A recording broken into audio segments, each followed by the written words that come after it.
This is Marketing Jam, a show featuring the brightest minds in marketing. Brought to you by Canada Post. Head to canadapost.ca/insight podcast for ideas to add value to your marketing. Welcome to another episode of Marketing Jam. I'm so excited because we have Victor here with Fresh Prep. Yep. Not to be confused with all the other Freshes and meal delivery services that are out there. Give us some of the names of the other ones that are out there. Miss Fresh, Hello Fresh, Good Food, Chef's Play, and I'm in Blue Apron in the States. Yeah. Everything's out there. Yeah, so speaking of Blue Apron, so origin story is how I got into food delivery services was Blue Apron. So listening to Malcolm Gladwell's podcast, Revisionist History, he kept talking about Blue Apron, and I was like, what is this Blue Apron? It sounds amazing, I want to try this. And so I Googled it, and then Googling from Canada, it told me about my options in Canada, and then I got turned on to your services. Cool. Yeah. Have you enjoyed them so far? I've loved it. So I'm a parent. My wife and I, we've got now 4 children, and I love to cook. So it's almost like they provided for me a food prep person in my life that I can come home to. And I have a 12-year-old as well, so we can actually do the meal together. You have some fun with it. It takes away the stress of all that. And also, it introduced me to so many new vegetables and foods that I would have never thought of. Even I made poutine one night at home. It was the coolest thing in the world. You're selling it better than I could. No, I just love the convenience, but more so it stretched my thinking. Like I think I would get in such a rut of like what meals to cook and what spices to use, which vegetables to use, and so it just really opened my eyes to a really cool world. Yeah. But let's talk about you. How did you get to where you are today? So before I even joined Fresh Prep, I was a customer first.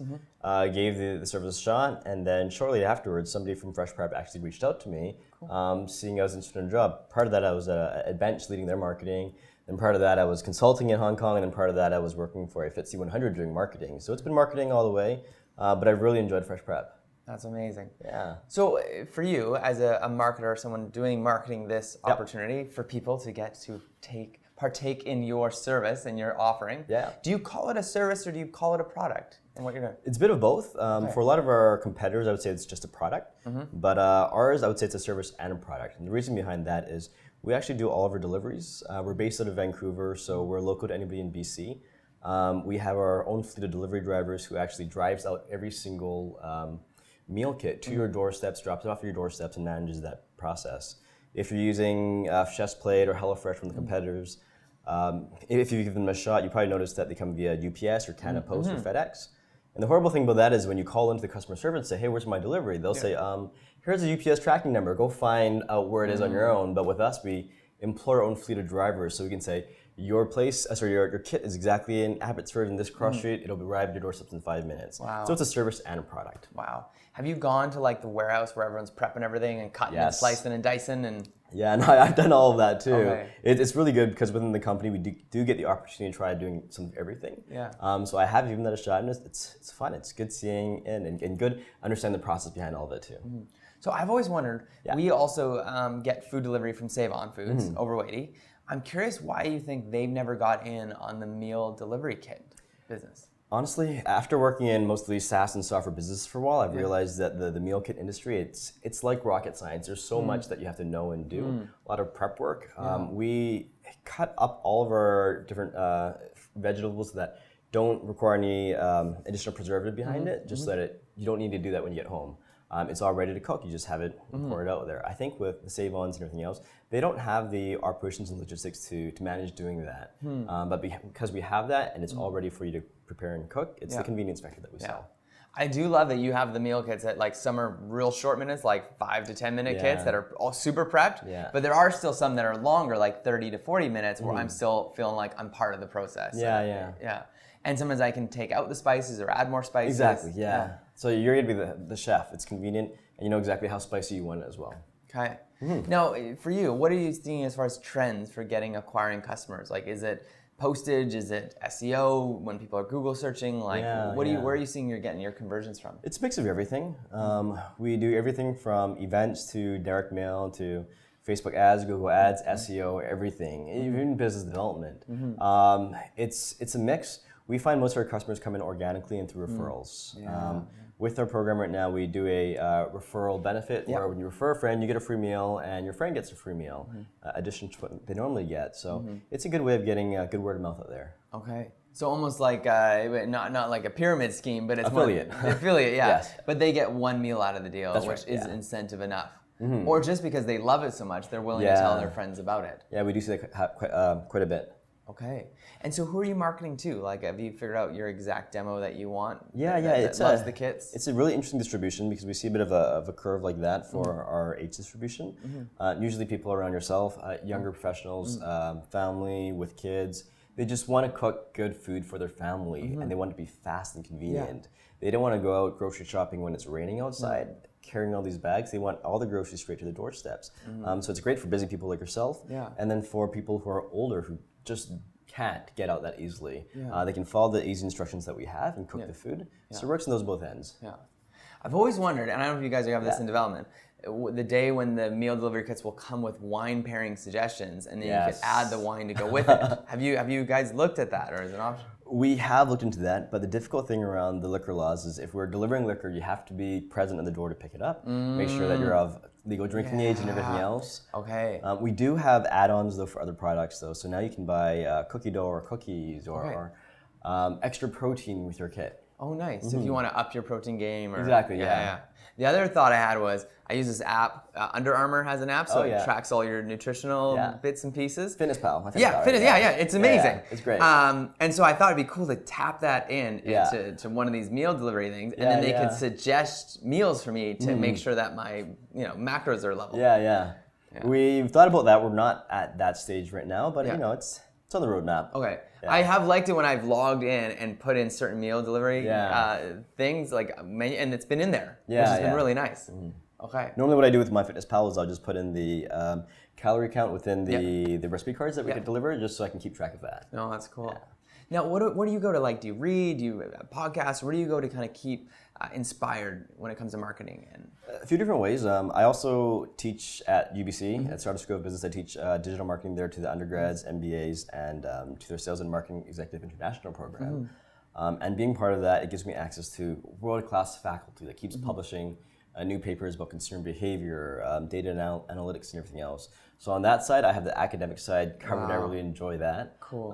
But from a lot of the industry side, I like reading things like Social Media Examiner, Occam's Razor, Avinash Kaushik's blog, a lot of those type of blogs. That's really cool. Now, the academic papers, can everyday people get access to those? Or is that... Quite a few of them get released. And the great thing about that is if you go to Harvard Business Review or Forbes, quite often they'll actually cite these papers in their studies. So you don't need to read through everything about like the one-way ANOVAs and whatever type of statistics they use, the regression analysis for it. It's just in plain English. That is really cool. Yeah. And what are you Android or iOS guy? iOS. Okay, and apps that you can't live without on a daily basis? Oh my goodness. It sounds crazy and a bit stalkers, but find friends. Yes? Yeah. Do you have a group of friends or family that you... Yeah. Okay. Friends and family are always like, oh, where are you? How do I find you? Yeah. That's really cool. Yourself?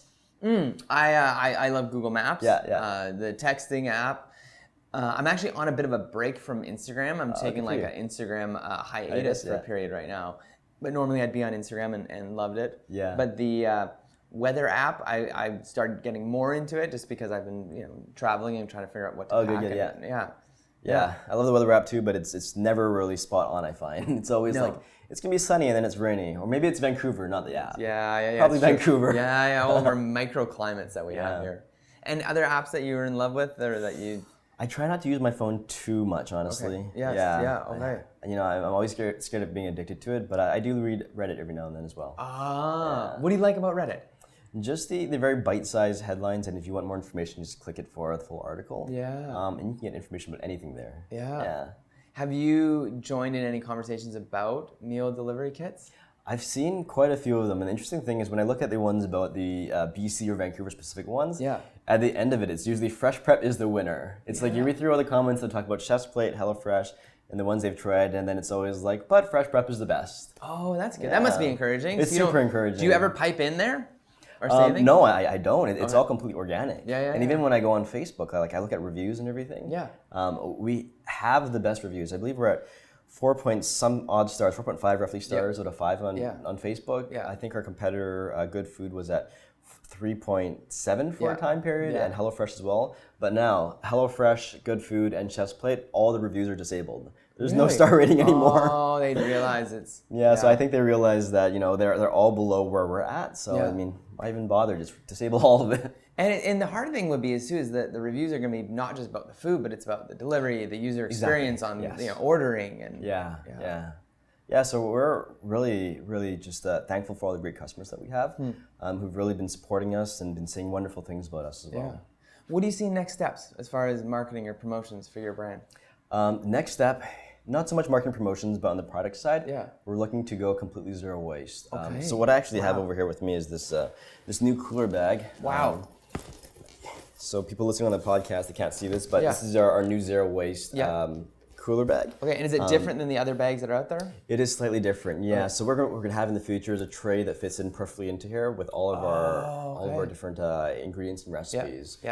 So instead of it being just one big thing, it's going to be made ready. So it's no single-use plastic. It's all just a zero waste kit. So what would the trays be made of?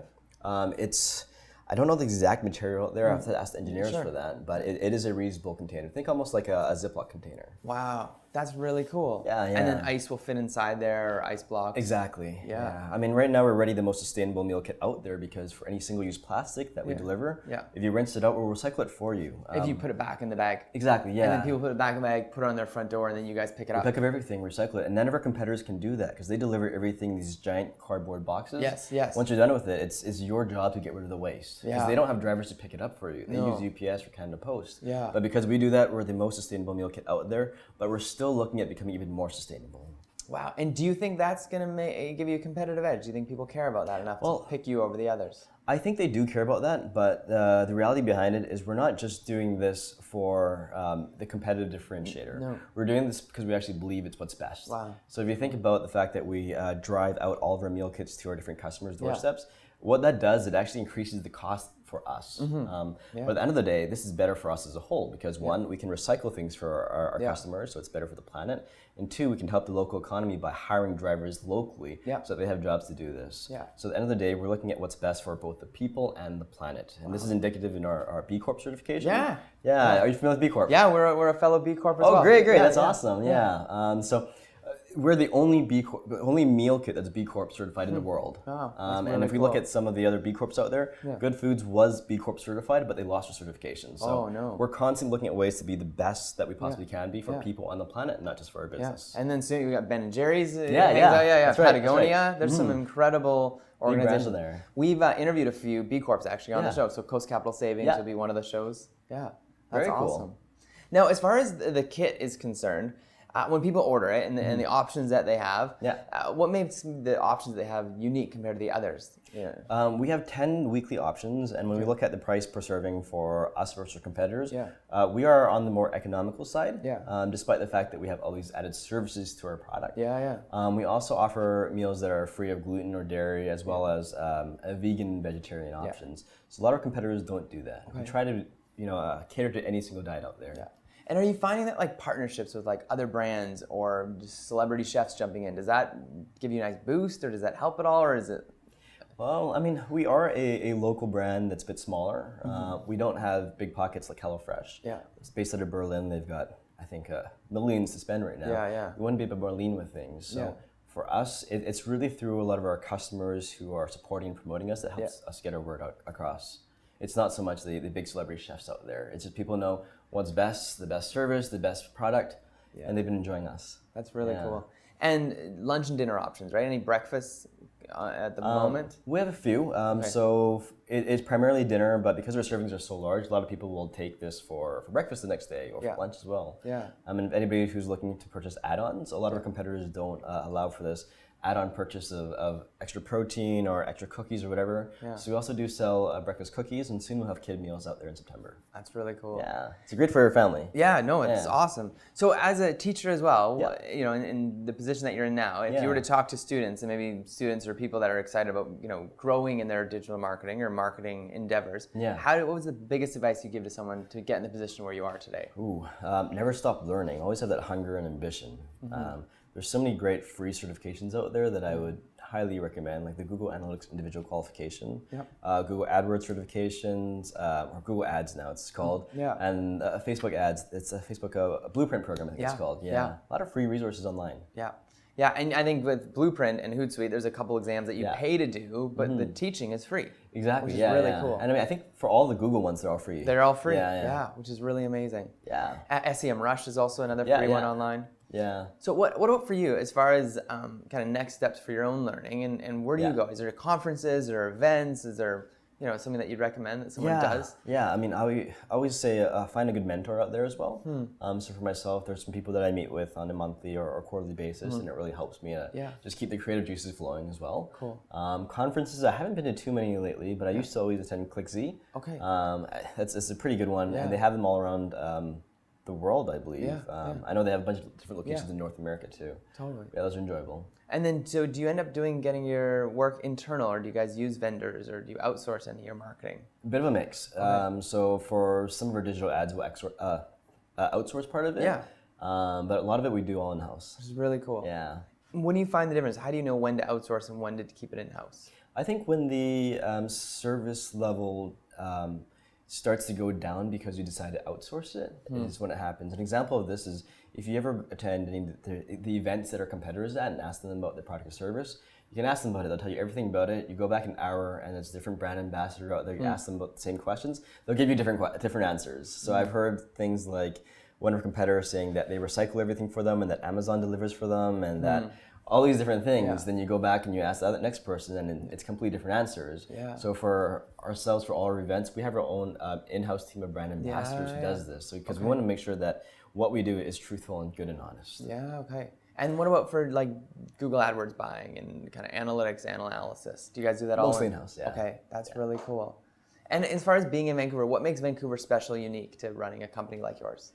Oh, that's a great question. I think with Vancouverites, people in the Lower Mainland, even BC in general, the eating habits are quite different than other parts of other provinces. So we try to cater to everybody who's the active yoga lifestyle, to the family person, to the person who's just looking for quick and convenient. Yeah. And we have personas built for each of these as well. That's amazing. Have you ever seen the video by John Christ about meal delivery programs? Have not. So he does a spoof on it saying it's a meal delivery program that you can buy. So your neighbors and everyone thinks you're getting these really, healthy artisanal meals that you're going to make yourself, but inside it's fast food. So it's like Burger King and Taco Bell and KFC. Nice. I haven't seen the bag. I gotta check that one out. Yeah, it's for people that don't want to have to cook a meal, but they still want to look cool to their neighbors. Yeah. No, it's pretty awesome. I'll send you a link to that. Yeah, no, I'd love to see that. Anything else that you want to leave listeners and viewers about the work that you're doing and kind of marketing in general? Marketing in general? Not too much that I don't want to leave behind aside from that. Yeah. No, I just really enjoy chatting and talking about marketing. So teaching-wise, what are you most excited about maybe coming up this semester that you want to teach these students? Like, what's something that they need to hear that you're like, man, if I could teach one class, this is what I'd put in that class? I think it's tough to do that just because the breadth of marketing is all over the place. Yeah. Like we have data and business intelligence, we have brand, we have PR and communications. There isn't so much as one thing that you really need to learn to be a good marketer. Yeah. It's everything you need to know at least a little bit about. Yeah. Because at some point in your career, if you do want to go further in marketing, you will come across a bridge where it's, hey, you're being interviewed. Do you know enough about PR or communications to actually manage it? Or, hey, you're given a spreadsheet full of the different data points. Can you actually synthesize this data and turn it into information? There's just so many different touch points for marketing as a whole. But I like that you touched on certifications and the importance of it, because then if they leave whatever school they're at, UBC Sauder, SFU, BCIT, if there's an external body saying that they know what they're talking about and they've gone through the exam, they've gotten certified, then anywhere they go, they can prove that they know what they're saying. Exactly, and it's great for new grads because it helps differentiate them from the other grads that don't have these certifications, right? Everybody's gonna have a degree, but you have a degree and a certification. So as a prof, how do you kind of bake that into your class, or how do you point students to those? We go through some of the general learnings from the different certifications, but we don't go too far in depth with them. UBC is pretty good at differentiating themselves from something like BCIT, a technical school. UBC is not just the academic practice, but the theory and incorporating this in industry as well. So it's balancing those parts through the teaching curriculum. Okay.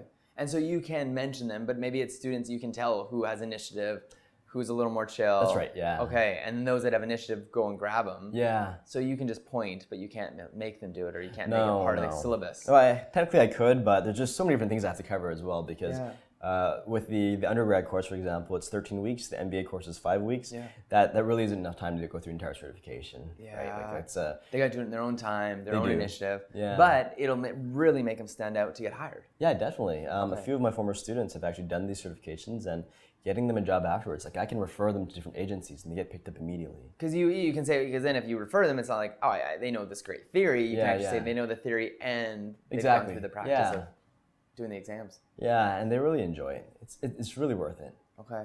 Yeah. Anything else as far as like listeners, viewers, how do they know which one to go with, which kit? When they're Google searching it and they're looking at all the options, what should they really be looking for? In terms of meal kits? Yeah, like how do they, what filter should they be using? I know you're biased, but what's a good filter, would you say? What's a good filter? Well, honestly, I would take the approach that you mentioned earlier. Just try all of them. Try all of them, and then decide for yourself which one is the best. Yeah. Off camera, off video. I mentioned I tried every single meal kit for a week or so just to see what one I liked the most. So yeah. Yeah, and I mean, for people in BC specifically, I subjectively will definitely recommend Fresh Prep because we're based out of Vancouver. You're not getting food that's made or produced within Berlin, since that's where HelloFresh is, or in the East Coast, or is sent out over here one day at Canada Post before it gets sent out again. Like we do it in a facility here in Vancouver, and it gets out to you. Like and you're B Corp. And we're B Corp. Those that don't know what B Corp is, why don't you explain B Corp? B Corp is a global certification from B Labs. They have offices all around the world, and essentially it's a certification for businesses that are sustainable in practice, have good practice for both the people and the planet, and there's a certain threshold of points you have to receive before you're B Corp certified. Am I missing anything? I can't remember everything with B Corp. No, that's great. That's pretty good. Okay. Yeah, it's like a filter to say, are they using their business as a force for good? Perfect. Yeah. That's a bit better. Yeah, and it holds us accountable to maintaining our point level. And you know, we had to show them all sorts of stuff, man. We had to lift up that hood, and they looked at everything, like also our structure, our hiring, our everything. Yeah. It's pretty amazing. I started Fresh about 2 years ago, and at before I even started, they were going through the certification process. Yeah. I think it took over a year to get that certification, so it's pretty rigorous. Yeah. Well, that's awesome. Well, thank you for joining us on the show, viewers, listeners. So those that are in which provinces can they get Fresh Prep? BC specifically. So only BC. We're looking to expand, but right now it's just BC. Just BC. So BC listeners, Ontario folks, I'm sorry. You know, I guess you have to use the other options. BC listeners, viewers, Fresh Prep, it's awesome. There might be some notes. Check out. There might be a coupon code we might get out of this, which would be awesome, and you could try it, right? And you guys offer some pretty cool trial deals or whatever. I'll pass over a coupon code for 3 free meals in your first trial. 3 free meals. Yeah. 3 free meals. Okay, so you're just gonna give us 3 free meals. 3 free meals. Okay, that's it. Which is awesome. And we'll see you next time on the Marketing Jam. Thanks so much. Pleasure.